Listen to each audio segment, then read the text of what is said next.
दो अलग अलग कार्रवाइयों में तकरीबन 10 करोड़ का सामान सिर्फ सिगरेट्स की मद में हमने बरामद किया। Directorate of custom intelligence Karachi ने कार्रवाई करते हुए इंपोर्टेड सिगरेट्स बरामद किए हैं। सिगरेट कहां से पकड़े गए हैं, किस तरीके से ये पाकिस्तान की मार्केट में सेल आउट किए जा रहे थे, deputy director custom intelligence mister Wasif Malik साहब से जानते हैं कि किस तरह कार्रवाई अमल में लाई गई। बताइएगा कि ये कैसे कार्रवाई हुई और ये जो सिगरेट हैं ये किस किस ब्रांड्स के हैं या किस किस्म के हैं और किस तरह से प्रॉपर मुनज़्ज़म तरीके से इनको बेचा जा रहा था। ये जी हमने पिछले हफ्ते एक कार्रवाई की थी। बोल्टन मार्केट में एक गोडाउन की इंफॉर्मेशन थी। उस गोडाउन की जब हमने 2 दिन रेकी करवाई, हमें इंफॉर्मेशन कंफर्म हुई तो हमने सैटरडे रात ऑपरेट किया था इसको और अंदर से तकरीबन 4-4.5 करोड़ मालियत के सिगरेट्स जिसमें 28 मुख्तलिफ ब्रांड्स थे वो निकले। ताले लगे हुए थे, गिरफ्तारी कोई अमल में नहीं आ सकी, ना कोई बंदा सामने आया।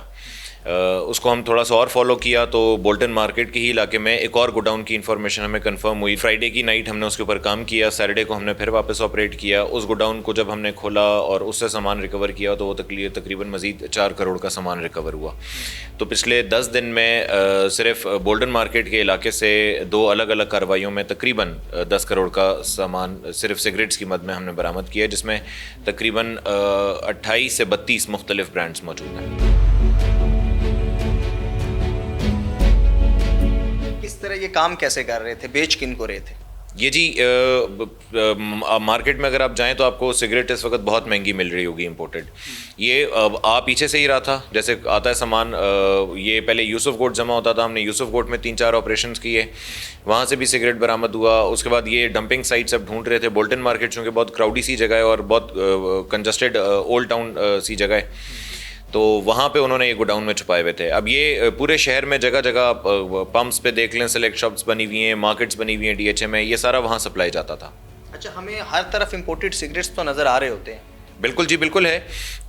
अब इसकी एक आपको मैं क्लासिकल एग्जांपल ये देता हूँ कि आप इस वक्त जाके अगर सिगरेट की एक डब्बी का किसी इंपोर्टेड का रेट चेक करेंगे तो जो डब्बी आपको आज से 4 महीने पहले 5 महीने पहले 400-450 रुपये की मिलती थी वो अब 1000 रुपये से ऊपर चली गई है, क्योंकि पीछे से सप्लाई बंद हो चुकी है। जिनके पास स्टॉक पड़ा हुआ है वो एक्स्ट्रा पैसों के ऊपर स्टॉक बेच रहे हैं। और ये ज़्यादातर स्मगल्ड है, सारे स्मगल्ड हैं ये। अगर हम इंपोर्टेड सिगरेट्स की बात करें तो ओवरऑल जो मार्केट के अंदर हैं ये ज़्यादातर स्मगल्ड हैं या इनमें से कुछ ऐसे भी हैं जो ड्यूटी पे करके भी सेल आउट हो रहे हैं? नहीं, कुछ ड्यूटी पेड भी होंगे, बट जो मार्केट में इस वक्त ये इस तरह की मार्केट्स हैं, बोल्टन मार्केट और इसके अतराफ में जितने डंपिंग साइट्स हैं, इन सब में स्मगल्ड सिगरेट्स पड़ा हुआ था।